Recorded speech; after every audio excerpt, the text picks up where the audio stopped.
Bonjour tout le monde, bienvenue sur ma chaîne. Aujourd'hui, petite vidéo sur Titane, un film qui a été écrit et réalisé par Julia Ducournau, qui est sorti en 2021 et qui a gagné la Palme d'Or à Cannes. Je vais vous parler de ce film parce que c'est un film que j'ai regardé récemment, il y a quelques jours pour la première fois. Et ça a été une grande surprise pour moi. C'est un film dont j'avais beaucoup entendu parler depuis sa sortie. Mais pour certaines raisons, je m'y étais pas mise tout de suite. Je vous expliquerai ça pendant la vidéo.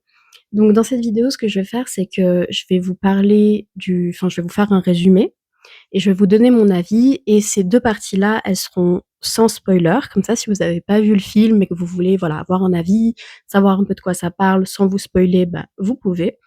Et après, une autre partie où je vais continuer de donner mon avis et je vais interpréter un peu le film à ma façon. Et dans cette partie-là, il y aura des spoilers. Donc, si vous avez vu le film ou que vous comptez pas le voir, mais que vous aimez bien entendre des analyses, enfin, analyse, c'est peut-être un grand mot, mais des interprétations de films, alors allez-y, regardez. Et si vous vous dites non, j'ai pas envie de savoir tout de suite, je vous invite à regarder sans doute le film et revenir ou pas. C'est vous qui voyez. Voilà. Alors, déjà, qu'est-ce qu'il faut savoir sur Titane? J'ai mes petites notes avec moi pour pas oublier.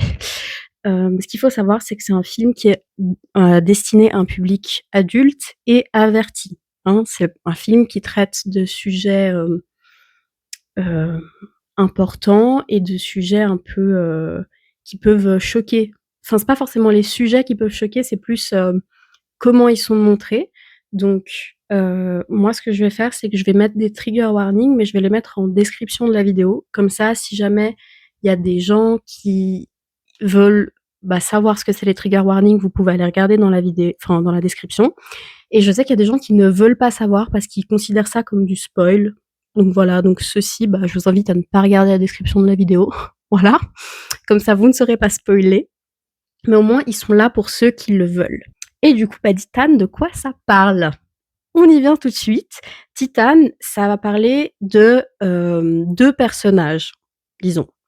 Pas les plus importants, mais on va dire vraiment nos deux protagonistes. Vous allez avoir d'abord Alexia. Alexia, c'est une jeune femme qui, dans son enfance, elle a eu un accident de voiture avec son père. Et suite à ça, elle a dû se faire opérer et ils lui ont mis dans la tête une petite plaque de titane pour que, voilà, médicalement, elle en avait besoin. Et on la retrouve en fait des années plus tard. Maintenant, c'est une jeune adulte, elle travaille, etc. Et en fait, j'essaye de réfléchir où je m'arrête dans son histoire pour pas trop vous spoiler parce que je trouve que c'est bien d'aller dans ce film sans trop d'informations. C'est quand même un film où, voilà, il se passe plein de choses et je trouve que la surprise fait aussi partie du film. Mais, mais disons que pour certaines raisons, elle va devoir un peu partir de chez elle, fuir un peu son quotidien. Et c'est là qu'elle va rencontrer notre deuxième protagoniste, qui est Vincent. Vincent, c'est un pompier adulte, la cinquantaine, je dirais, peut-être soixantaine, je ne sais pas. Disons cinquantaine. Et en fait, Vincent, il avait un fils qui a disparu il y a 10 ans. Et en fait, on va lui dire, écoutez, votre fils est revenu. Et en fait, l'histoire de Alexia et de Vincent sont liées. Je vous laisserai découvrir par quelle manière, mais voilà. Pour moi, disons que le résumé, sans spoiler, s'arrête là. C'est compliqué de vous en dire plus sans considérer ça comme du spoil, parce que c'est vrai que, effectivement, c'est un film avec des scènes assez marquantes, et je trouve que si on vous en révèle trop tout de suite, c'est peut-être dommage au visionnage. Mais, mais ça va parler de famille, de trauma, de pardon, de plein de choses. Voilà. Moi, il faut savoir que Titane, justement, c'était un film que j'avais repoussé. Enfin, d'ailleurs, je m'étais dit que je le regarderais jamais parce que un peu après sa sortie, j'en avais peut-être 1 an ou 2 ans après sa sortie, je le voyais pas mal sur les réseaux sociaux dans des listes de films choquants, films qui m'ont marqué, films qui m'ont trauma et tout. Et je me suis dit: «OK, mais pourquoi? Pourquoi ça trauma les gens, en fait?» et comme je ne voulais pas être trauma, ce que j'ai fait, c'est que je suis allée sur Wikipédia et j'ai lu. J'ai lu sur Wikipédia, il y a une partie où c'est le synopsis un peu comme moi je fais sans spoil, et après il y a tout le déroulé du film. Donc je suis allée lire le déroulé intégral du film et j'étais en mode mais qu'est-ce que c'est? Mais qu'est-ce que c'est que ce film? Vraiment, j'étais un peu outrée, j'étais mais n'importe quoi, mais enfin vraiment c'était un peu une réaction viscérale comme ça. Et du coup, je m'étais dit bah voilà, c'est pas pour moi. Not for me, je regarde pas. Et en fait, ce qui s'est passé, c'est que là, du coup, je me suis remise depuis un moment dans les films et j'ai regardé la vidéo Combini Vidéo Club de Julia Ducournau, justement. Et j'ai beaucoup aimé. J'ai beaucoup aimé. Alors, sa deuxième vidéo avec Combini pour Vidéo Club, parce qu'elle en avait fait une première, je crois, pour Halloween, que celle-là, je l'ai pas encore regardée. Mais la deuxième, si jamais, je vous mettrai l'image là, comme ça vous pouvez voir ce que c'est. Je vous invite à aller la regarder. Elle est vraiment hyper intéressante. Et en fait, j'ai adoré comment elle parlait de cinéma. J'ai beaucoup aimé les recommandations qu'elle a fait. Elle a parlé de Christiane F, que je suis tout de suite allée regarder le film après. J'ai beaucoup aimé, j'ai trouvé ça hyper intéressant. Et vraiment, tout son discours autour du cinéma, ça m'a énormément plu. Et en plus de ça, donc moi, je savais pas à ce moment-là qu'en fait, c'était elle qui avait fait Titane. J'avais pas fait le lien dans ma tête.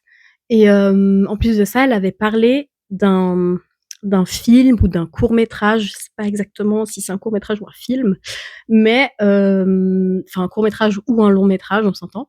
Euh, mais c'est le film Elephant, mais pas celui de Gus Van Sant, parce que en fait, il y a plusieurs années, quand j'étais au collège, j'avais fait une sorte de semaine cinéma, tout ça, enfin, qui était proposé, on pouvait s'inscrire, une sorte d'atelier, et j'avais fait ça. Et il y a une année où on nous avait parlé des jeunesses rebelles, et nous montrait des films, et il y avait, à un moment donné, ils nous ont montré un extrait de ce film-là, et c'est un extrait qui m'avait vraiment marqué. Et en fait, après coup, j'avais retenu le nom Elephant, mais à chaque fois que je voulais chercher chez moi, en fait, à quoi ça appartenait globalement, cet extrait que j'avais vu, je tombais que sur le truc de Gus Van Sant, et je t'en mode, mais c'est pas ça, genre, je sais que l'extrait, il est pas tiré de ça.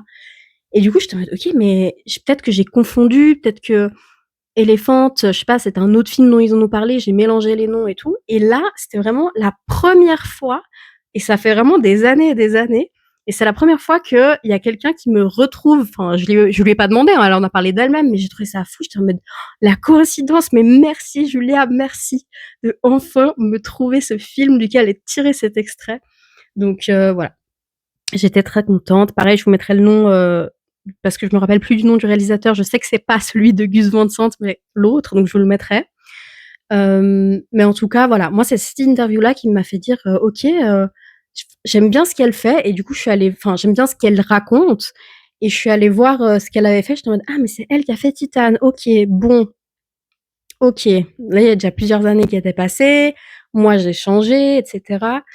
Mais pas tout de suite. Je me suis dit, ok, Titane, je l'avais dans un coin de la tête, mais je voulais pas tout de suite le regarder. Et puis, j'ai regardé une autre interview d'elle.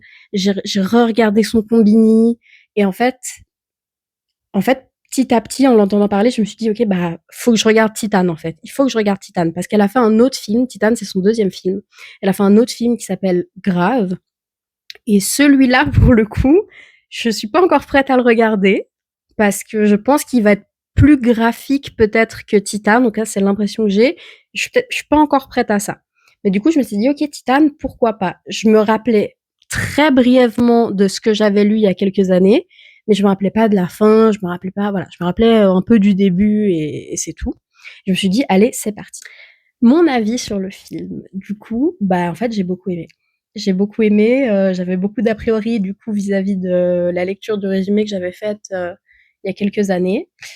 Et en fait, pas du tout. Moi, je pensais que ça allait vraiment être un film hyper gore, avec des scènes pas possibles et tout. Et en fait, ça va. Franchement, ça va. Alors oui, il y a des scènes choquantes. Oui, il y a de la violence dans le film. Ça, il faut en être conscient. C'est un fait, c'est vrai.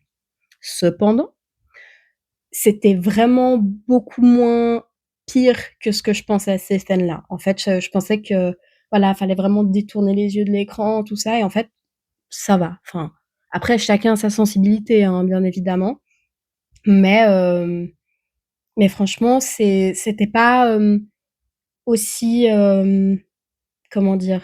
Ouais, ça m'a pas, dégoûtée, on va dire. Ça m'a pas, écœurée, voilà. J'ai pas eu de réaction négative à ça. J'ai trouvé que le visuel alors le film est très, très beau, hein. En images, il est vraiment très, très beau. Dans une interview, je vous la mettrai ici aussi parce que je me rappelle plus laquelle c'est, mais je sais que Julia Ducournau elle avait dit qu'elle, elle filmait plus le, elle travaillait plus en fait sur le corps que sur le dialogue, sur, le parler de ce qu'ils vont dire et je trouve qu'on le voit beaucoup dans le film. En fait, c'est un film, si on y réfléchit, il y a pas, énormément de dialogue. Les personnages parlent pas tant que ça, mais on comprend enfin, il y a une vraie histoire, je sais pas comment dire, il se passe vraiment des choses. C'est pas un film où parce que les gens ne parlent pas, il se passe rien. Au contraire, il se passe énormément de choses dans ce film. Donc ça, j'ai trouvé qu'elle le fait vraiment bien et moi, pour le coup, j'étais quelqu'un qui était très attaché au dialogue. Avant, je trouvais que c'était hyper important, que c'était même le truc le plus important parce que c'est un peu ce truc où des fois il y a des phrases un peu mythiques et puis quand on veut référencer un film, des fois entre amis, il suffit qu'on dise une phrase et ah ouais, c'est ce film-là, etc. Et en fait, avec ce film-là, bah moi j'ai pas de phrase qui me vient en tête, mais c'est vrai que j'ai des images, je vois le film dans ma tête et ça fonctionne. Franchement, ça fonctionne. Elle fait ça hyper bien et elle disait dans la même interview qu'elle, en fait, donc elle a passé plusieurs années, hein, à écrire le film, elle a fait plusieurs versions et elle disait que quand elle écrivait le film, elle, elle voyait exactement les scènes dans sa tête et ça sent, en fait. Ça sent, c'est, moi je lis pas mal franchement, enfin voilà, j'ai beaucoup de livres, et j'aime ça et c'est vrai que moi aussi quand je lis, bah, je visualise exactement la scène dans ma tête et là, en fait, c'est vrai que c'était regarder le film, c'était comme lire un bon livre. C'est-à-dire qu'effectivement, des fois, dans un bon livre, il y a pas besoin de dialogue pour qu'il se passe des choses dans le livre. Mais on voit ce qui se passe, il y a des actions, il y a des sujets qui sont abordés et c'est pas, ennuyeux. Et en fait, elle a réussi à faire ça, mais en film. Et je trouve qu'en film, c'est encore plus dur et c'est encore plus une prouesse de sa part d'avoir réussi à faire ça. Une chose que je voulais dire aussi, c'est que donc moi, j'avais des a priori sur ce film à cause de, justement le fait que j'avais lu le résumé et puis je m'étais dit: «Ah non, pas du tout» et maintenant je l'ai apprécié. Je pense très honnêtement que si j'avais regardé le film il y a quelques années, après avoir lu le résumé, j'aurais pas aimé. J'aurais pas aimé, je pense que j'aurais passé un mauvais moment. Donc je vous encourage à suivre votre instinct que, si vous ne sentez pas un film après avoir lu le synopsis, après en avoir entendu parler parce que vous avez l'impression que ça va être trop, que c'est des choses que vous allez pas pouvoir digérer, que ça va vous choquer, que ça va vous mettre dans un état que vous avez pas envie d'être, ne regardez pas le film juste parce qu'on vous dit: «Ah c'est banger, ah non mais t'inquiète» et cetera. «Ah mais ça fait partie du cinéma, faut choquer». Oui, mais faut pouvoir vivre avec aussi, OK? Et voilà, moi avant, je pense que très sincèrement, j'aurais vraiment pas passé une bonne expérience et maintenant, bah, voilà, les choses, elles ont changé, j'ai évolué et maintenant je suis dans un moment de ma vie où c'était OK pour moi de le regarder. J'en avais même envie, ça me titillait justement après ces interviews et du coup, je pense que ça fait aussi que j'ai passé un bon moment devant le film. Donc je vous encourage à ce que si vous entendez dans ma vidéo, vous dites: c'est pas pour moi», ne le regardez pas. Voilà, franchement, il faut pas, faut s'écouter, faut s'écouter.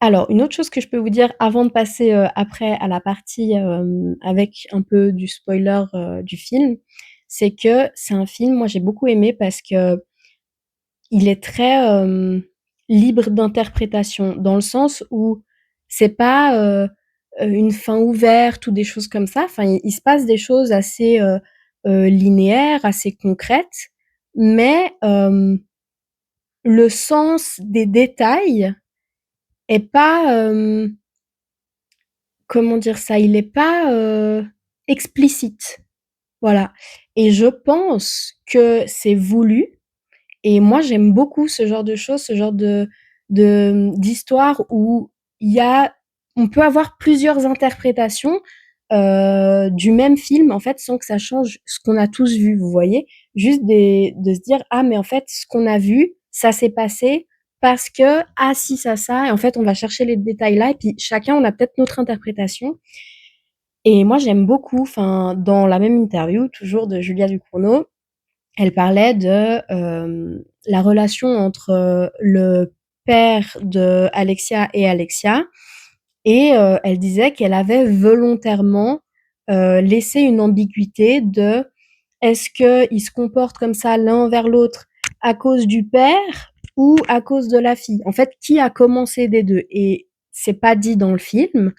Et elle l'a laissé un peu ambigu volontairement. Et en fait, je trouve ça hyper intéressant parce que ça permet d'explorer plusieurs thèmes et je pense que ça permet aussi à la personne qui regarde le film de s'identifier là où elle veut. En fait, je sais pas comment dire, d'avoir peut-être son interprétation sans que ça dénature ce qui est montré dans le film, mais de se retrouver quand même dans un personnage qui, vous allez le voir si vous voyez le film, est pas forcément un personnage avec lequel on a beaucoup d'empathie ou on a envie de s'identifier. Ça, c'est voilà. Mais voilà, moi j'ai trouvé ça vraiment bien. J'avais l'impression d'être de nouveau. Alors, vous allez me dire, c'est un peu bizarre de parler d'école, mais en cours d'anglais, on devait faire des dissertations sur des livres qu'on avait lus. Et puis c'était toujours, voilà, il y avait plusieurs sujets, et puis il fallait trouver une problématique, montrer par des exemples, avec des phrases du livre, des citations, ce qu'on voulait dire, est-ce que si, est-ce que ça. Et en fait, je trouve que c'est un travail qu'on peut aussi faire avec ce film-là, parce qu'il est très riche, il est très dense, mais il est pas in your face, moralisateur, je te dis des choses. C'est en mode, je te donne des choses, d'autres choses, je les laisse en suspens et voilà. C'est à toi de prendre ce que tu veux prendre, de comprendre ce que tu veux comprendre. Et moi, j'aime beaucoup. Mais de nouveau, c'est pas une fin, je dis pas que c'est une fin ouverte où si on n'analyse pas, on comprend pas le film. Vous voyez? C'est plus dans les détails, dans le passé des personnages, dans leur motivation, voilà. Disons que c'est la dernière chose que je peux vous dire sans spoiler le film. Donc pour ceux qui ne souhaitent pas avoir de spoiler, je vous invite à arrêter maintenant la vidéo. Merci de l'avoir regardé jusque-là. Revenez peut-être si vous en avez envie après avoir vu le film. Sinon, je vous retrouve dans une autre vidéo. Et les autres, on continue. Du coup, on va passer sur l'interprétation. Alors, mon interprétation, bien évidemment, parce que je pense qu'il peut y avoir plein d'interprétations. Peut-être même que si ça se trouve, il y a une interview de Julia Ducournau qui explique le film et qui n'est pas du tout la même chose que ce que je vais vous dire. Donc, voilà. Vous prenez pas. C'est mon avis, c'est personnel, c'est subjectif. Voilà. Je vais pas vous faire une interprétation, on va dire, globale. Je vais plus prendre certains moments du film, certains détails, justement, comme je disais avant, et vous dire comment moi je les ai compris. Alors bien évidemment, j'ai lu aussi des choses sur internet, donc si je retrouve, par exemple, à un moment donné, je suis tombée sur un subreddit de personnes qui disaient: «Ah moi je pense que c'est ça» et je me suis dit: «Ah oui c'est vrai, moi je trouve que je suis assez d'accord avec ça», donc si je retrouve ce subreddit et le commentaire, je vous le mettrai là aussi, comme ça, voilà, vous pouvez voir la personne qui a eu l'idée originale de cette pensée, qui n'est pas forcément toujours moi du coup. Mais voilà. Alors, déjà, pour moi, il y a quelque chose qui se passe dans l'enfance d'Alexia, cette relation qu'elle a avec son père où, au début du film, moi j'ai vraiment l'impression que son père, il la rend responsable de l'accident de voiture parce que voilà, elle était détachée, elle était pas debout sur son siège, mais elle n'était pas assise, attachée comme on devrait être en voiture. Mais en même temps, c'est un enfant. Voilà, c'est un enfant, ça arrive, ça arrive. C'est la vie. Mais c'est vrai que j'ai l'impression que son père le prend vraiment, c'est de sa faute, c'est machin. Alors que pour le coup, bah, lui n'a pas tant de séquelles que ça de cet accident physique, en tout cas. C'est plutôt elle, justement, qui va se retrouver avec une plaque en titane dans la tête. Et du coup, je pense que voilà. Après, il y a peut-être déjà quelque chose entre les deux avant ce moment-là. J'ai vu qu'il y a des gens qui disaient que il y a peut-être que le père est un peu abusif envers elle, peut-être. Ça, je ne sais pas. Mais je pense que en tout cas, ouais, il y a un truc avec ses parents, il y a un ressentiment qu'elle doit avoir vis-à-vis d'eux. Moi, ma théorie, c'est que son père la tient responsable de l'accident et du coup, il est froid avec elle et du coup, ça fait que, bah, voilà, on grandit dans un environnement froid, bah, peut-être que nous aussi on devient froid. Voilà, parce que le personnage au début est assez, même, même Julia Ducournau, la réalisatrice et puis l'actrice, j'ai plus son nom, je le mets là, mais l'actrice qui joue Alexia, ont ont parlé du personnage comme un psychopathe au début. Alors je crois que c'est un terme qu'on n'utilise plus maintenant, mais voilà, il y a vraiment ce côté, pas d'empathie, pas de c'est ma gueule et je fais les choses et voilà. Et hem et en fait, c'est vrai que je pense, pour moi, déjà, le côté plaque en titane, je pense qu'il y a beaucoup de métaphores dans ce film, mais vraiment le côté plaque en titane, dans la tête, c'est aussi une métaphore pour moi, le côté où, voilà, elle a eu un accident, ça a été peut-être traumatique pour elle et justement le fait que à partir de cet accident, son père va l'en tenir responsable de cet accident. Est-ce que la plaque en titane, ce serait pas justement un signe d'un trauma, en fait, qui va rester gravé en elle? Par la suite et qui va, la conditionner sur comment elle va évoluer ensuite et bien sûr, les voitures, c'est un sujet qui est aussi important dans le film parce qu'il y a 2 moments dans le film où elle a des rapports sexuels avec des voitures. Oui, vous avez bien entendu, si vous n'avez pas vu le film, vous êtes quand même restés. Le personnage principal a des rapports avec des voitures et elle va tomber enceinte, justement, d'une voiture.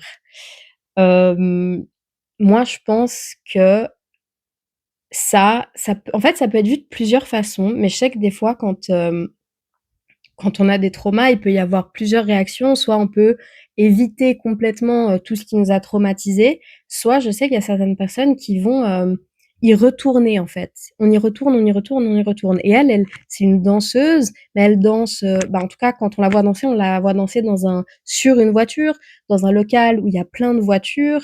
Donc je pense qu'elle, c'est plutôt ce côté-là où en fait elle retourne vers son trauma, elle le revit, c'est sa façon en fait de vivre avec.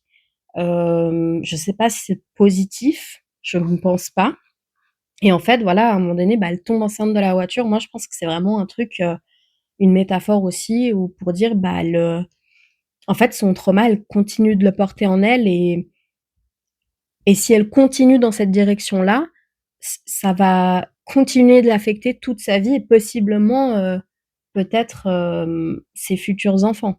Parce que justement, elle tombe enceinte et à la fin du film, elle accouche d'un bébé qui est mi-humain, pas mi-voiture. Il est humain, mais il a des parties de son corps qui sont en titane. Et pour moi, est-ce que ce serait pas, du trauma générationnel justement qui a été transmis de la mère à l'enfant? Peut-être. Voilà, c'est moi, ce serait mon interprétation. Ensuite, une autre chose, une autre métaphore, je pense, dans le film, c'est, au début aussi, justement, quand elle sort de ce show, où elle a dansé et qu'il y a un fan, stalker plutôt, qui vient, voilà, il veut un autographe, tout ça, après il veut lui faire la bise et après il l'agresse. Voilà, il l'agresse, il l'embrasse alors qu'elle a rien demandé et en fait, après elle le tue. Et donc, à ce moment-là, lui, il a une sorte de, oui, de la salive un peu blanche, comme ça, vraiment en mousse qui sort de sa bouche pendant qu'elle voilà et en fait, à un moment donné, ça tombe un peu sur sa nuque et quand elle s'en rend compte, après l'avoir laissé là, elle est vraiment genre dégoûtée en mode: «Ah non mais et puis elle part se doucher et je pense pour moi qu'effectivement cette sécrétion blanche n'est pas de la salive, mais plutôt une métaphore pour dire qu'il s'est passé autre chose, que l'agression est allée vraiment au-delà du baiser. Moi, je pense qu'il y a eu, malheureusement un V, et que voilà, ça voudrait dire ça. Et je pense justement qu'il y a ce côté où justement c'est après cette scène-là qu'elle va avoir son premier rapport avec une voiture. Donc est-ce que justement comment dire? Elle traverserait pas ses traumas en se rapprochant justement des choses qui l'ont traumatisée, c'est-à-dire les voitures et un rapport. Là, du coup, c'est pas un rapport, c'est un V, mais vous avez compris, il y a une notion, autour, de l'acte. Du coup, voilà, moi, je pense que ça peut être peut-être quelque chose comme ça.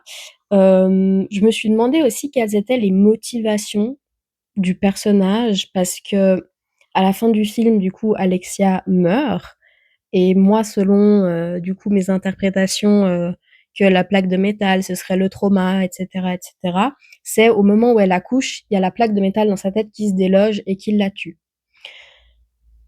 Du coup, elle aurait été tuée par ses traumas. Elle n'y aurait pas survécu. Hem et en fait, je me suis dit: «Ouais, est-ce que enfin, tout le film» moi, je pense que même si elle a pas, comment dire? Vaincu ses traumas, elle a quand même évolué dans le film et je pense qu'on peut le voir à travers, ses motivations justement. Au début du film, j'ai l'impression que ses motivations, bah, c'est surtout la survie et elle est très, enfin voilà, moi j'ai pas l'impression qu'elle a d'émotions particulières au début du film et petit à petit, j'ai l'impression qu'elle va agir plus par, nécessité de survivre, mais justement parce qu'elle va commencer à développer certaines émotions et ça, on va le voir avec sa relation avec Vincent, à qui elle fait croire qu'elle est son fils et hem et le fait qu'elle aurait pu l'abandonner, mais elle choisit de rester. Elle choisit c'est vrai que là, si vous avez pas vu le film, c'est peut-être un peu compliqué de suivre, mais je vous invite à le voir. En gros, Alexia se fait passer, se rase la tête, elle se casse le nez, elle se fait passer pour le fils de Vincent qui aurait disparu il y a 10 ans et maintenant, bah, voilà, ce sera un jeune adulte et elle parle pas, comme ça ils peuvent pas, voir que sa voix n'est pas la même et à un moment donné, la femme Vincent ne vit plus avec sa femme, qui était la mère de leur enfant et la femme vient enfin voir, finalement leur enfant qui serait réapparu, mais elle capte tout de suite que c'est pas leur enfant et elle va dire justement à Alexia: «Écoute, je sais pas ce que tu es en train de faire, mais je m'en fiche, en fait. C'est ton problème, moi je vais pas m'en mêler, je vais pas lui dire que tu es ci ou tu es ça. Juste, si tu restes, tu prends soin de lui, c'est tout». Et à ce moment-là, je sais plus si c'est à ce moment-là ou si c'est avant, mais à un moment donné, elle fait une tentative de fuite. Elle se dit: «Voilà, je me barre». Non, je crois que c'était peut-être avant. Elle essaye de se barrer et finalement, elle décide de revenir et je pense que, c'est il y a une sorte, ouais, de changement dans ses motivations qui arrive parce qu'on voit qu'elle arrive à se débrouiller dans des situations, vraiment, farfelues. C'est peut-être pas le bon mot, mais c'est celui qui me vient maintenant. Donc elle aurait pu partir. Elle aurait pu partir et puis se débrouiller, mais elle revient. Elle revient dans une situation où elle sait que potentiellement, elle va se faire griller, mais elle revient quand même. Donc je pense que là, il y a une sorte d'évolution où elle n'agit plus par nécessité, par survie, mais qu'il y a des émotions qui commencent à prendre de l'importance pour elle. Et puis on va le voir aussi, après elle va décider de s'occuper un peu de Vincent, de voilà, d'essayer de veiller un peu sur lui. Donc ça, il y a quand même une évolution qui se fait vis-à-vis d'elle. Ensuite, l'autre personnage, où il y a des choses qu'on peut interpréter, bah, c'est Vincent, effectivement. Donc Vincent, ce fils, il y a des gens qui vont à un moment donné dans le film, Vincent découvre officiellement que Alexia n'est pas son fils parce il la voit nue et il comprend, bah, il a bah, OK, bah, du coup, c'est pas mon fils. Mais il lui dit, «Je sais pas qui tu es, mais tu es mon fils». Voilà, donc voilà, déni pour lui, c'est pas déni, mais c'est plutôt, entre déni et acceptation de, en fait, moi, ce dont j'ai besoin, c'est d'avoir mon fils, que ce soit le vrai ou pas, en fait. Et il y a des gens qui vont me dire: «Bah, c'est là qu'il a découvert que Alexia n'était pas son fils» et il y a d'autres gens qui vont dire: «Bah, en fait, non, c'est dès le début, il sait qu'Alexia n'est pas son fils» et moi, je pense effectivement que dès le début, il sait qu'Alexia n'est pas son fils parce que, déjà, il refuse quand la police lui dit: «Voilà, on a retrouvé votre fils, mais vous inquiétez pas, on va faire un test ADN». Il dit: «Non, non, surtout pas». Bizarre, étrange. Donc moi, je pense que dès le départ, il sait que ce n'est pas son fils, mais qu'il a besoin. Lui, il a besoin que ce soit son fils pour lui. Et moi, je pense qu'effectivement, il sait que c'est pas son fils parce que je pense qu'il a tué son fils. Voilà. Je pense que son fils n'est pas parti, je pense que Vincent a tué son fils. Parce que, il y a plusieurs choses et c'est là où le thread Reddit m'a aidé à comprendre cette pensée, enfin, à développer cette interprétation. Je vous remettrai donc du coup le thread Reddit si je vous retrouve. Euh, mais en gros, ce que ça disait, c'est il y a deux éléments importants. Le premier, c'est quand Vincent fait un exercice de secours dans les flammes, etc., avec les pompiers, il a une sorte de flash à un moment donné où il voit dans un petit cabinet comme la silhouette d'un enfant recroquevillé sur lui en train de brûler, quoi, de prendre feu. Et ce n'est pas quelque chose qui est en train d'arriver, c'est un flash que lui, il a. Et la deuxième chose, c'est à un moment donné, Alexia, chez Vincent, ouvre l'armoire de son ex-femme et trouve une robe et elle la met par-dessus ses habits que Vincent lui a donnés, voilà. Et à un moment donné, Vincent rentre en fait plus tôt que prévu et il trouve Alexia avec cette robe par-dessus. Et elle se dit, enfin, on voit qu'elle est en panique, elle se dit, mais qu'est-ce qui se passe? Enfin, je suis cramée. Et en fait, lui, il sort un album photo, en fait. Et dedans, il y a une photo de son fils plus jeune qui portait la même robe. Et il dit, là, on va pas dire que t'es pas mon fils. Parce que c'est exactement la même robe. Et justement, en fait, pourquoi il aurait tué son fils? C'est justement dans ce thread Reddit, et moi, je pense que c'est vrai, que son fils aurait été peut-être une femme trans finalement et que lui n'aurait pas accepté ça et du coup il l'aurait tué parce que Vincent c'est un personnage qui est très le stéréotype on va dire de l'homme viril, il n'accepte pas qu'il soit en train de vieillir et qu'il perde un petit peu de la force, qu'il n'arrive plus à faire ce qu'un homme fort est censé faire, il se fait des injections, tout ça. Et du coup, c'est peut-être quelqu'un qui a justement aussi du mal avec le fait qu'on ne reste, enfin qu'on ne, bah avec la transidentité en fait. Voilà, c'est tout simple. Je trouve pas d'autres mots, donc c'est celui-là. Et du coup, justement, le fait qu'il voit un enfant mort alors qu'il n'est pas là, est-ce que justement il il sait que il a peut-être comment dire, de la culpabilité parce qu'il aurait tué son fils à cause de ça. Et en fait, il accepte assez facilement que la personne qui prétend être son fils n'est pas son fils et qui joue quand même le rôle de son fils. Bah, je pense qu'il l'accepte aussi facilement parce qu'il sait que son fils ne reviendra pas, parce que son fils est mort, parce que sinon, son fils est vraiment en vie. Ça me paraît compliqué d'accepter que quelqu'un joue son rôle s'il y a encore un espoir qu'il revienne vraiment. Donc voilà, moi ça c'est mon interprétation. Après je trouve ça assez ironique, je mets des guillemets, je trouve pas le bon mot, mais je trouve ça assez peut-être intelligent, voilà, intelligent, un peu drôle dans le fait que si justement son fils, enfin il aurait tué son fils parce que en fait c'était une femme trans, euh, le fait que la personne qui revient et qui prétend être son fils est en fait une femme. Vous voyez?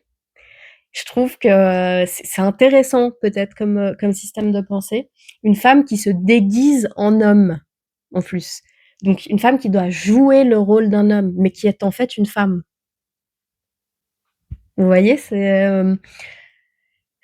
intéressant parce que en fait, c'est vrai que j'avais vu dans les interviews Julia Ducournau qui disait que voilà, elle explorait aussi le genre et c'est vrai que jusqu'à présent, j'avais pas trop compris comment parce que pour moi, oui, Alexia voilà, elle s'est déguisée en homme, mais c'était juste parce qu'elle en avait besoin pour survivre quoi. Il y avait pour moi, elle questionnait pas son identité à ce moment-là, mais c'est vrai que si on prend cette interprétation-là, effectivement, il y a une question de genre qui entre en cause et c'est assez intéressant. Justement, en rapport avec cette histoire de genre, il y a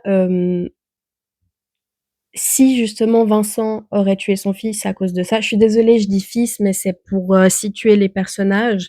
Mais évidemment, si c'est une femme trans, ce serait sa fille du coup. Mais du coup, s'il l'a vraiment tué, il y a plein de moments où, en plus de refuser le test ADN et de voilà, de même dire à Alexia, je m'en fiche de qui tu es mon fils. Il y a vraiment un moment où il y a un de ses collègues pompiers qui commence à suspecter quelque chose et à se dire ah mais en fait la personne qui prétend être le fils de Vincent, c'est peut-être pas son fils, c'est peut-être quelqu'un d'autre, tout ça. En plus, son collègue voit le portrait robot de Alexia, donc d'une femme, et à un moment donné, il va essayer d'aller questionner Vincent, mais avant même qu'il puisse dire quelque chose, Vincent lui dit, tu parles jamais de mon fils, jamais tu me parles de mon fils, jamais, jamais. Et, et en fait, je sais pas, ça montrerait encore une fois le rejet que Vincent aurait vis-à-vis de cette transidentité, parce que son fils serait revenu, mais il serait revenu du coup sous les traits d'un homme. Donc pour lui, ça lui va, parce qu'il dit moi je l'ai tué parce que je voulais pas que il soit quelqu'un que je pense qu'il n'est pas, alors que voilà, si c'est une femme trans, c'est une femme trans. Et quand il revient sous les traits d'un homme. Donc Vincent, content. Même s'il sait que c'est pas lui, mais il est content. Et en fait, le fait que si la personne lui dit, en fait, non, c'est pas ton fils, c'est Alexia, on est de nouveau en train de dire, non, c'est pas ton fils, c'est une femme. Et vous voyez, je pense qu'il y a de nous, et Vincent, le fait qui coupe sa net, qui dise, non, tu m'en parles pas, hein, on parle pas de ça, on parle de mon fils, on parle pas de mon fils, etc. Je pense que, voilà, ça réaffirme de nouveau le fait qu'il soit vraiment fermé à cette idée-là, qu'il soit complètement dans le déni, dans le rejet de cette transidentité vis-à-vis de son fils et qu'il veut vraiment vivre dans son monde parfait où son fils est un homme et qu'il n'est pas mort et que voilà. Et Vincent va même jusqu'à tuer son collègue pour pas qu'il casse son rêve en fait. Donc moi je pense vraiment que moi, c'est mon interprétation du sujet. Donc, voilà, moi, c'est un film que j'ai beaucoup aimé. J'ai pas grand chose d'autre à dire. Je regarde mes notes parce que il y avait quand même pas. Je trouve que c'est un film qui est assez dense, donc il y a vraiment beaucoup de choses qu'on pourrait dire. Donc, j'ai dû prendre des petites notes. Oui, j'aimerais revenir sur un point sur Alexia et après, ce sera mon dernier point de la vidéo parce qu'elle est déjà assez longue comme ça. Il y a, je pense, pourquoi je dis qu'elle n'a pas surmonté son trauma, parce que au début du film, donc elle danse sur des voitures. Ensuite, elle se fait agresser, elle tue quelqu'un, puis elle va avoir un rapport avec une voiture, elle tombe enceinte, etc. Et j'avais dit, moi, selon mon interprétation, c'est une façon au lieu de traiter son trauma en essayant de comprendre ce qui s'est passé, de voilà évoluer, elle va essayer de faire comme si non, mais en fait c'est pas grave, c'est bon pour moi, je retourne vers les voitures, je retourne avoir des comportements, enfin je retourne avoir un acte sexuel, etc., etc. Et en fait, à la fin du film, il y a cette scène dans la caserne de pompiers où les pompiers disent à ceux qui pensent, à celui qui pense être le fils de Vincent, donc à Alexia, mais qui se présente en homme, danser, un truc comme ça. Et elle va monter du coup sur un camion de pompiers et elle va danser, mais de manière un peu sensuelle, etc. Et là, les pompiers vont être en mode attendez, mais c'est un peu chelou, genre il agit un peu bizarrement. Et je trouve que du coup, il y a une sorte de retour au départ pour le personnage d'Alexia où elle se sent en danger, peut-être. Est-ce qu'elle se sent en danger? Je ne sais pas. J'essaie de réfléchir. Attendez, j'ai peut-être parlé trop vite dans mon interprétation. Mais oui, peut-être qu'elle se sent en danger. Oui, elle se sent en danger parce qu'elle voit dans la foule le fantôme du pompier qui a été tué par Vincent. Le fantôme du pompier qui menaçait de révéler son identité. Et moi, je pense effectivement qu'elle se sent en danger. Et en fait, au lieu de traiter ce danger différemment qu'avant, elle revient en fait à ses comportements du début du film. Donc, elle va sur le camion de pompiers, elle danse, etc. Et après, elle a de nouveau un rapport avec une voiture. Cette fois-ci, c'est un camion de pompiers. Et juste après ça, en fait, il va y avoir l'accouchement. Et je pense que justement, ça montre que malgré le fait qu'elle a évolué, elle a quand même pas réussi à vaincre ses traumas, à les surpasser. et malheureusement, bah, elle en est morte, quoi. Voilà. Moi, c'est mon interprétation du film que j'ai beaucoup aimé. N'hésitez pas à me donner la vôtre en commentaire, votre avis sur le film, si vous avez aimé, si vous n'avez pas aimé. Moi, c'est pas parce que j'aime un film que le film est bon, et c'est pas parce que j'aime pas un film que le film est mauvais. Un avis, c'est subjectif. Voilà. C'est pas parce que je vous dis de regarder un film qu'il faut le regarder. Vous regardez ce que vous voulez regarder. Voilà. J'espère que ça vous a plu. J'espère que mes explications et mes interprétations étaient claires et qu'elles vous ont peut-être donné des pistes de réflexion. Peut-être que vous n'étiez pas du tout d'accord avec. Dans ce cas-là, n'hésitez pas à m'expliquer pourquoi. J'aime bien lire justement les différents avis, les différentes interprétations, et cetera. Donc n'hésitez pas à me dire ça en commentaire et on se retrouve bientôt pour une prochaine vidéo. Ciao, ciao!